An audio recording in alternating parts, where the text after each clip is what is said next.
إن الحمد لله نحمده ونستعينه ونستغفره ونستهديه ونعوذ بالله من شرور أنفسنا ومن سيئات أعمالنا. من يهده الله فلا مضل له ومن يضلل فلا هادي له، وأشهد أن لا إله إلا الله وحده لا شريك له، وأشهد أن محمدا عبده ورسوله. يا أيها الذين آمنوا اتقوا الله حق تقاته ولا تموتن إلا وأنتم مسلمون. أما بعد، فإن أصدق الكلام كتاب الله، وخير الهدي هدي محمد صلى الله عليه وسلم، وشر الأمور محدثاتها، وكل محدثة بدعة، وكل بدعة ضلالة، وكل ضلالة في النار. مسلمان خۆشەویستەکان، خوشکبرا بەڕێزەکانم، لە باسی نیشانەکانی دڵی ساغ و سەلیم هەفتەی پێشوو سێ نیشانە لە نیشانەکانی دڵی ساغمان باس کرد. ئەمڕۆ باسی نیشانەی چوارەمەکەین. نیشانەی چوارەم، ئینسان ئەگەر مخالەفەیەکی کرد، ئەگەر گوناحێکی کرد، تاوانێکی کرد، بگەڕێتەوە بۆ لای خوای پەروەردگار، پەنا بگرێتە خوای پەروەردگار. باشترین پەنا پەنای خوایە، باشترین ئاشنایی خوای پەروەردگارە، باشترین ڕێگا بۆ سەرفرازی ئینسان گەڕانەوەیە بۆ لای خوای پەروەردگار. پێغەمبەری خۆشەویست صلی الله عليه وسلم لەو حەدیثەیە کە ئەلبانی ئەفەرمێ حەسەنە، ئەفەرمێ پێغەمبەر صلی الله عليه وسلم: كل بني آدم خطاء وخير الخطائين التوابون. هەموو بنیادەمێک قابلە بەوەی هەڵە بکە، هیچ بنیادەمێک نییە هەڵە نەکە، بەڵام دوای هەڵەکە. بنیادەم نییە هەڵە نەکە، یعنی ئادەمیزاد نییە، مرۆڤ نییە هەڵە نەکە، بەڵام دوای هەڵەکە. ئەوانەی لەسەر هەڵە بەردەوامن، خوا پەنامان بدە، ئەوانە تا بێ دوورە بنەوە لە خوای پەروەردگار، تا بێ دڵیان ڕەشە بێتەوە. بەڵام ئەوانەی کە لە دوای هەڵەکە دێنە خۆیانە، لە دوای هەڵەکە محاسبەی خۆیانەکەن، ئەبن بە خەیر الخەطائین، ئەبن بە چاکترین ئەو کەسانەی کە هەڵەیان کردووە، کە هەرچی مرۆڤێ هەڵاکە، یعنی ئەبن بە چاکترین مرۆڤەکان، ئەوانەی کە ئەگەڕێنەوە بۆ لای خوای تەعالە. گەڕانەوە و ئینابە، ئینابە یعنی گەڕانەوە، لە زمانی عەرەبیە ئینابە یعنی گەڕانەوە، و لە شەرعیشە ئینابە بەوە ئەوترێ، وەکو زانایانمان فەرموویانە: الرجوع إلى الله بالتوبة وإخلاص العمل. فەرموویانە بگەڕێیتەوە بۆ لای خوای تەعالە بە تەوبەکردن و بڕیار بدەی ئیتر کارەکانت مخلیصانە بێ، یعنی پاک بێ بۆ خوای پەروەردگار، بە نیازێکی پاکەوە ئەنجامی بدەی بۆ خوای پەروەردگار. هەندێکی تر لە زانایان فەرموویانە: الإنابة هي الرجوع من الغفلة إلى الذكر ومن الوحشة إلى الأنس. ئەوەیە ئینسان لە غەفڵەت و بێئاگایی بگەڕێتەوە بۆ ذکری خوای پەروەردگار و یادی خوای پەروەردگار. ئینسان لە وەحشەتی تاوان و لەو کاتانەی کە ئینسان تاوانەکە هەستەکە تەنیایە، دڵی ها لە دەشتێکی ها لە سەحرایەکە، بەڵام کاتی ئەگەڕێتەوە بۆ لای خوای تەعالە هەستەکە هەموو دنیا لەگەڵیایەتی، هەست بە ئیسراحەتەکە، بە ئاشنایی ئەکا، و دڵیش تەنها ئاشنای خوای پەروەردگارە. گەڕانەوە لە وەحشەتی تاوان بۆ ئونسی مەحەبەتی خوای پەروەردگار و ئاشنایی خوای پەروەردگار. بە کورتیەکەی الرجوع من الكل إلى من له الكل. ئینسان لە هەموو شتەکان بگەڕێتەوە، هەموو شتە هەڵەکان بگەڕێتەوە بۆ لای ئەو زاتەی کە هەموو شتەکانی بەدەسە. ئەو پێوترێ ئینابە. ئینابە خۆشەویستەکانم کە پێویستە ئێمە لە دڵمانە هەبێ، پێویستە دڵەکانمان دڵێکی منیب بێ. دوو جۆرە ئینابەت، دوو جۆرە، ئەمە وەری بگرن، زۆر گرنگە. گەڕانەوە بۆ لای خوای تەعالا دوو شێواز. ئینابەیەکی ڕبوبیەت کە ئینسان کاتێ گەڕێتەوە بۆ لای خوای تەعالا کە هەست بە ترس بکە، ترسێک لە کوتوپڕێکا پیا بێ، بوومەلەرزەیە پیا ئەبێ، یەکسەر ئەم زەلاما گەڕێتەوە بۆ لای خوا. یان ها لە بەحرێکە کەشتێکەی بەری شەپۆلی دەریاکەوێ، ترسی هەیە لە سەتانەوەت کە بخنکێ، ئەگەڕێتەوە بۆ لای خوای تەعالا. یا تووشی نەخۆشیەک دێخوا پەنامان بدا و پەنای هەموو مسلمانان بدا، وەکو شێرپەنجە، وەکو نەخۆشیانەی کە گومانی لە سەتا نەوەت بەسەرەوە هەیە کە بمرێ، ئەگەڕێتەوە بۆ لای خوا، ڕجوعەکە، ئینابەکە. ئەمە پێی ئەوترێ ئینابەی ڕبوبیە. یا جاری وا هەیە تەماح وای پێیەکا بگەڕێتەوە بۆ لای خوا. بۆ نمونە تەماحی ئەوەی هەیە کچێکی خۆشەوێ، دەسەکا بە نوێژ و تاعات و دوعاکە و ئەپارڕێتەوە بۆ ئەوەی کچەکەی دەست بە نسیب بێ بیخوازێ. یا تەماحی پارەیەکی منسەبێکی هەیە، دەسەکا بە نوێژ و تاعات و زکر و کەس نەزانێ، ئەڵێ ئیتر ئەمە باشترین مسلمانە، بەس لەبەر ئەوەی ئەو شتەی دەستکەوێت، تەماحەکەی دەستکەوێت. ئەم ئینابەی ڕبوبیەت بنی کورتە، بڕ ناکات، ناگاتە ئەنجام. دوای ئەوەی ترسەکە نەما، بوومە لەرزەکە نەما، ئەم لە ترسا گەڕاوەتەوە، دوای ئەوە هەم جارێکی تر بەرەبەرە ئەگەڕێتەوە بۆ سەر بەزمەکەی جارانی خۆی، ئەگەڕێتەوە بەسەر ئەو وەزعی کە لە پێشا لەسەری بووە، کە ئەگەر ئومێدێکی پێدراوتیان چاک بووی لە نەخۆشیەکەت، جارێکی تر ئەگەڕێتەوە بۆ سەر ئەو وەزعی کە لە تایە ژیاوە. هەروەها لە کاتی تەماحیشە، ئەگەر ئەو شتەی دەستکەوێ کە تەماحی پێ بووە، ئیتر بەرەبەرە دەسەکاتە ئەو کار و کردەوانەی کە پێشووتر لەسەری بووە. بەڵام جاری وا هەیە تۆزێ دەوامەکە ساڵێ دوانسیان، بەڵام ئیتر بەرەبەرە سا دەبێتەوە، چونکە ئەمە لەسەر شتێک تەوبەکەی بینا کردووە، ئینابەکە و گەڕانەوەکەی بینا کردووە، ئەو شتە شتێکی کاتیە. و لەسەر ئەم لە شێواز ئەمە نمونەمان زۆرە. من برادەرێکم هەبوو، هەر کاتێ تووشی بۆ نمونە کەسێکی خۆشەویستی بمردایە، خوشکێکی مرد، تا 6 مانگ تۆبەیەکی کرد، لە من زۆرتر ئەهات بۆ مزگەوت. ئەمەنە بە گەرمی ئەهات، جار وا بۆ حەسوودیم پێ برد. هاوڕێیەکی لە ئینتفاضەکە لە کفری کوژرا، ئەمەندە بە گەرمی نوێژیە کرد، ئەدوت ئیتر قەت وێنەی نییە، بەس مانگ و نیمێ 2 مانگ یعنی خایاندی. بەهۆی حادیسەیەکۆ بند کرا و سجن کرا، کە لە سجنەکە دەرچوو، وتم ئەمە قەت ناگەڕێتەوە جارێکی تر، ئەمە نەگەرم بوو. بەڵام دوای ئەوەی دەرچوو بەرەبەرە هەم ڕۆژت و سەر ئەو بەزمەی کە خۆی لەسەری بوو لە پێشە. ئیسەیش هەروایە، هەر لە کاتی موسیبەتێک ئاگەڕێت، لە کاتی تەماحێک ئاگەڕێتەوە، بەڵام دوای ماوەیەک هەم ئەڕاتەوە سەر ئەو وەزعی کە تایە بووە. وەک چۆن نووسین بکەی لەسەر ئاو، لەسەر بەحر ئاوایە، لەگەڵ نووسینەکە لە پاشا یەکسەر ئەکوژێتەوە، ئیمانەکە ئاوایە. ئەمە ئینابەیەک کە پێوترێ ئینابەی ڕبوبیە. بەس ئینابەیەکی تر هەیە پێوترێ ئینابەی ئولوهیەت.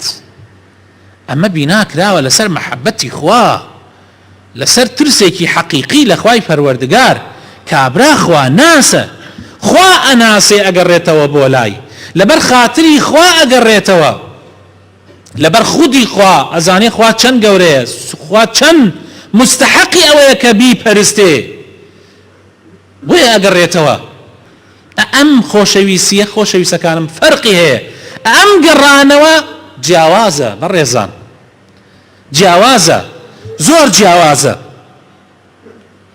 لەسەر هیچ بینا نەکراوە. ئەگەر دیقەت بدەین نمونە لەسەر ئەمە،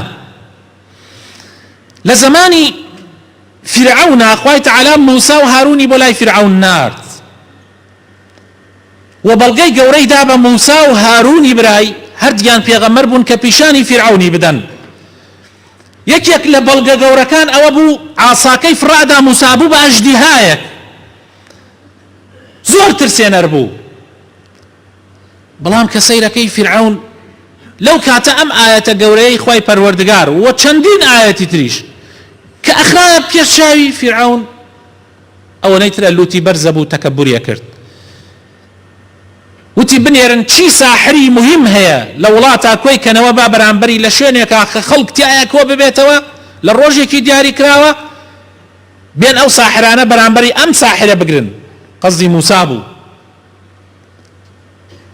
ڕۆژێکی دیاری کراو دانرا وەکو مەلعەبی خەڵکێکی زۆر زۆر تایە کۆ بوویەوە. ئەلەوێ ساحرەکانی فرعون بە فرعونیان وت ئەگەر ئێمە سەر بکەوین چیمان پێدەی؟ وتی ئەوەی حەزی لێ بکەن پێتانە دەم، ئێوە ئەبنە بەدەستڕاستی من، ئەبن بە نزیکەکانی من، بەس ئەمڕۆ ئەمەم بۆ لوت بشکێنن بۆمی بدەن بە زەویە. کاتێک کە کەوتنە بەرامبەری موسا عەلەیهی سەلام ئەوان دار و عاسا و حەبلەکانی خۆیانیان وەشا هەموو بوو بە مار و ئەژدیها و ئەوانە. ئینەکانی ئەوان سحر بوون لەبەر چاوی خەڵق بوو بە مار و ئەژدیها، بەس خۆی لە ڕاستیە هەر دار و حەبلە، بەس چاوی خەڵکیان ئەخەڵەتان. موسا عەلەیهی سەلام تۆزێک دڵی ترسا. خوای تەعالا فەرمووی مەترسە موسا، تۆ عاساکەت بوەشێنە. کە عاساکەی وەشان بوو بە ئەژدیهایەک هەموو دار و حەبلی ئەوانی هەڵوشان. ئەمەیە حەقیقیە، ئەمە هی خوای پەروەردگارە. ئەلەوێ پێش هەموو کەسێک ساحرەکان زانیان ئەمە سحر نییە، یەکسەر چوونە سوجدەیە بۆ خوای پەروەردگار. لەبەردەم ئەو هەموو خەڵکە لەبەردەم فرعون و دەست و دائیرەکەی وتیان ئامنا برب هارون وموسى.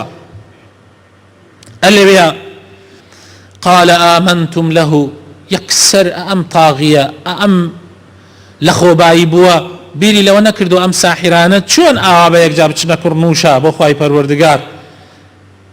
یعنی مشتێک هەیە بیری لەوە نەکردو، یەکسەر وتی ئیمانتان هێنا بە موسا پێش ئەوەی من ئیجازەتان بدەم. یا سبحان الله. والله ئەمە لێتان خۆش نابم، ئەوە دیارە موسا گەورەکەی ئێوەیە، دیارە ئەو ئێوەی فێر سحر کردووە. سبحان الله.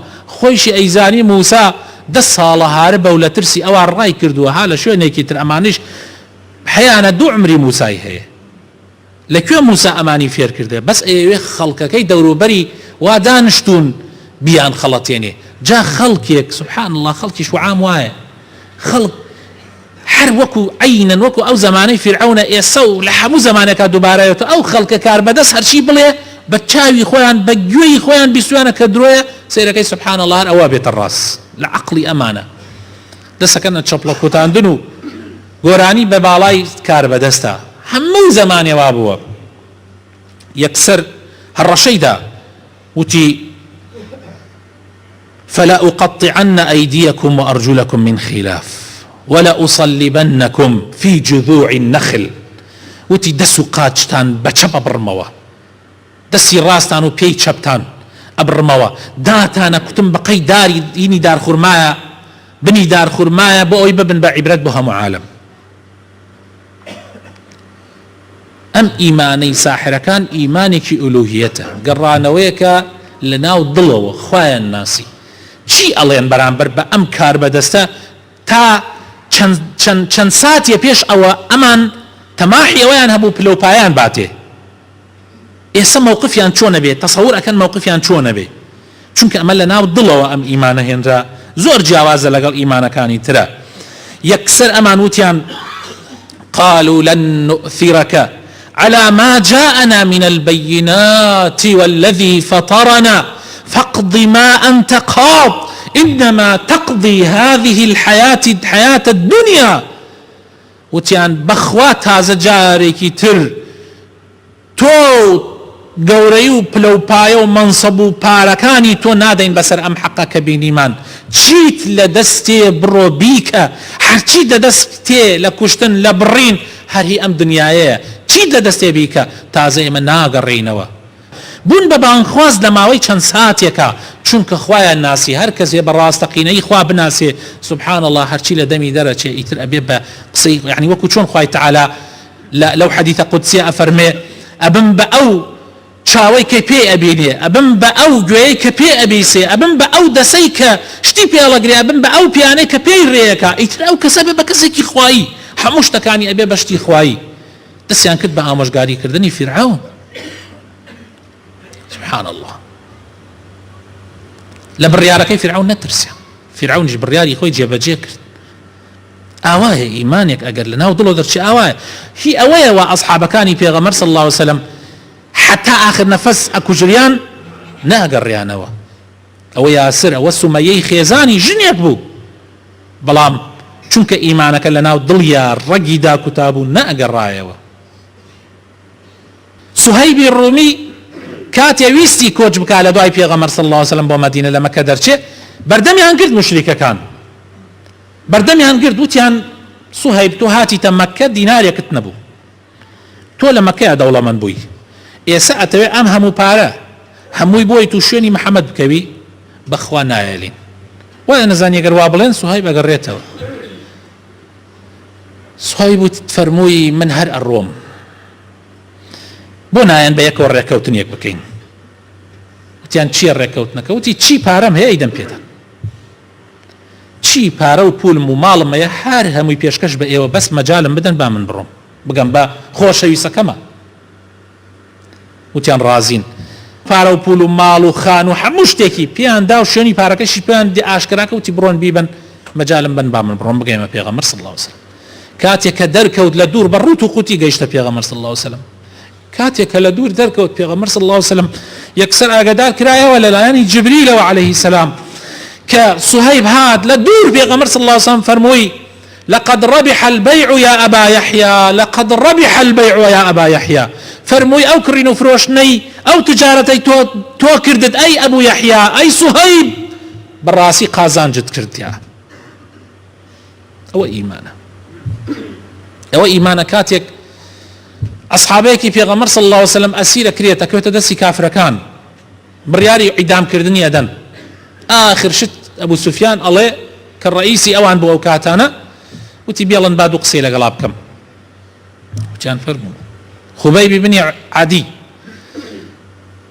هات لاي وتي خبيب تو ايكي الرشوروت فقير بو إيسا آوات بسرابي إيسا إما عدام تكن أدكوجين حزكي تو إيسا لنا مالو مناري خوتا بواي بإسراحات بو خود راد بوارداية بلام محمد لشوينة كي تو بواي لم شوينة إما عدام بان بكرداية سريكي لقان فرمي وزور زور هلط يقاشتون والله حزم نأكرد پیغمبر صلى الله عليه وسلم لشوينة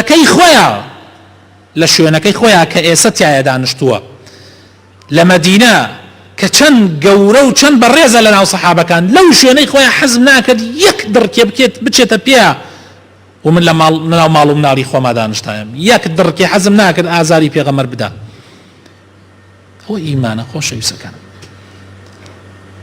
أما إيمانك إنابة أما قرانوي راستقينية أما قرانوي كي ناوضلية أم قرانوي كإيشي بيغمر كان بو خواه تعالى بإبراهيم عليه السلام أفرمي إن إبراهيم لحليم أواه منيب سيتشي وصفك يكا خواه تعالى حليمة أواه منيبة إبراهيم حليمة يعني زور نرمونيانا چي هلاي برانبر بكردايا أم لي برد أبو چي خلق هلاي بكردايا أم لي برد أبو أواه يعني زور خفت هلاك يشي بو أو كسانيك هلاك كاتي هلاي خلقي أبيني كاتي نقصاني خلقي أبيني أم زور خفت يا خوار ومنيبة يعني براسقيني قراوته ولا إخوائي تعالى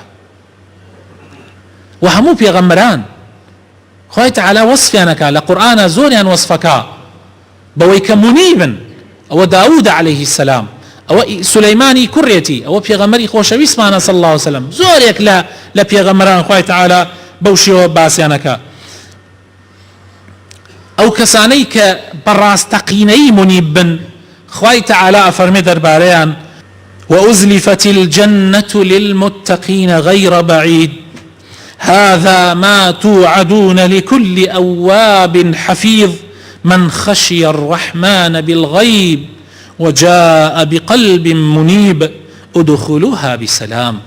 خوای تعالی بەهشتی ئامادە کردووە، بەهشتی ئامادە کردووە بۆ ئەوانەی خۆپارێزن لە تاوانەکان، ئەوانەی بەڕاستەقینەی لە خوای پەروەردگار ئەترسن. خوای تعالی بەهشتی بۆیان ئامادە کردووە، دووریش نییە، زۆر زۆر نزیکە، زۆر زۆر نزیکە. لەوانەیە هەر لەوانەیە حتا ئێوارە نەبە هەندێکمان مەوعیدی بێ، هەندێکمان مەوعیدی بێت. ئەمە خوا وعدی خوای پەروەردگارە، ئەیداتە هەر کەسێ بەڕاستەقینەی بگەڕێتەوە بۆ لای خوای پەروەردگار و حەز بە مراقەبەی خوای پەروەردگار بکە، لە ناو دڵەوە لە خوا بترسێ، لە ناو دڵەوە لە خوایەک بترسێ بەغەیب، چونکە کەس خوای نەبینیە بەڵام بەڵگەکانی خوای پەروەردگاری بینیە. لە ناو دڵەوە حەز بە مراقەبەی خوای پەروەردگار بکە و بە دڵێکی گەڕاوە بگەڕێتەوە بۆ لای خوای تعالی. وجاء بقلب منيب ادخلوها بسلام. خوای تعالی فەرمێ بچنە ناو بەهشتەوە بەهێمنی و ئاسایش. خۆشەویستەکانم، وا نەزانین مردن لێمانەوە دوورە. ئەگەر ئینسان دائیمەن لە ناو دڵێەوە هەست بەوە بکا کە مردن نزیکە لێەوە، قەت غەڵەت ناکە، غەڵەتیش بکە یەکسەر ئەگەڕێتەوە. پیاوێک زۆر معجب بووم بە قسەکەی، گێڕایەنەوە یعنی مەسەن بەدەست یعنی لەوانەیە لە خێزانەکەیەوە گەیشت بێتە ئافرەتانی تر و ئەوە گەیشتە من، وتیان ئەو پیاوە وتوێتی هەموو بەیانیانە کاتێک خۆی ئەگۆڕێ و دەرەچێ لە ماڵ ئەڵێت کەلوپەلێکی یعنی کەلوپەلەکانی ژێری شەرواڵە کوڵەکەی و فانیلە ئەو فانیلەی کە لە ژێرەوەی کاتەبەر وتوی با پاک بێ، با جوان بێ. وتویان پیاوە یعنی خێزانەکەی پێی وتبوو پیاوە کە بۆچی یعنی کەی زەرورە ئەوها لە ژێر کەلوپەلەوە ئەگەر دڕابێت تۆزێک، ئەگەر کونێکی تیابێ، ئەگەر هینێک بێت کەی زەرورە، یعنی هەموو جارێ ئەوەندە تاکیدی لەسەرەکەی، لە جلەکەی سەرەوە زیاتر تاکیدی لەسەرەکەی. توی ئاخر من دەرەچم لە ماڵ بەتەمای ئەوە نیم بگەڕێمەوە، کاتێ دەرئەچم لە ماڵ بەتەمای ئەوە نیم تۆ کەلوپەلەکەم لە بەرداکەنی و تۆ کەلپەلەکەم ببینی، بەتەمای ئەوەم کەوا مردو شۆرەکە لەسەر تەختە شۆرەکە کەلپەلەکەم داکەنێ. توخوابان نەڵێن ڕەزیل بوو، چروک بوو، سەی چی هالەبەریە. چەند گرنگە خۆشەویستەکانم، هەر کاتێک دەرئەچی لە ماڵ بەتەمای گەڕانەوە نەبی. ئەی کوورە لە ناو ماڵیشە، بۆ خەڵک نییە لە ناو ماڵە ئەمرێ. یا ڕەبی خوای ئیسڵاحمان بکەی، یا ڕەبی خوای دڵێکی ئەواب و منیبمان پێ ببەخشی، یا ڕەبی خوای لەوانەمان بگێڕی کە بەڕاستەقینە گەڕێنەوە بۆ لای تۆ، یا ڕەبی خوای لەوانە نەبین کە فێڵەکەن بە فێڵ وا دەرەخەن لەبەر چاوی خەڵک گەڕاونەتەوە بەڵام لە ڕاستیە نەگەڕاونەتەوە. یا ڕەبی خوای بۆ خاتر ناوە جوانەکانی خۆت ئیسڵاحی حاڵمان بکە، یا ڕەبی ئەو دڵانەمان ئاو بە نووری ئیمان، یا ڕەب العالەمین، ئاو بدە بە ئاوی ئیمان، یا ڕەب العالەمین. خوایە تاریکیەکەی ڕووناکەرەوە بە نووری ئیمان، یا ڕەب العالەمین. یا ڕەبی ئیسڵاحی حاڵمان بکەی، یا ڕەبی ڕەحم بە دایک و باوک و خوشک و براکانمان بکەی، ماڵ و مناڵ و خێزانەکانمان ساڵح بکەی. یا ڕەبی خوایە بۆ خاتر ناوە جوانەکانی خۆت، بۆ خاتر ئیسمی عەظەمی خۆت ئەوەی حەزەکە من دوعایەکی بۆ بکەم لەم شوێنەوە. یا ڕەبی خوایە بۆ خاتر ناوە جوانەکانی خۆت ئەوەی ها لە دڵیا هەر ڕێاز و نیازێکە خوایە بۆی جێبەجێ بکەی. یا ڕەبی خوایە خێری دین و دنیای تێ بخەی بۆی. یا ڕەبی خوایە بارانی ڕەحمەتمان لێ نەگریتەوە. یا ڕەبی خوایە بەرەکەت خەیتە دەغڵ و دانی کوردستانەوە. یا ڕەبی خوایە بۆ خاتر ناوە جوانەکانی خۆت حکومەتەکەمان چاک بکەی، کاربەدەستانمان چاک بکەی، بیانکەی بە پیاوی باش و پیاوێک کە خزمەتی ملەتی خۆیان بکەن. ئامین ئامین.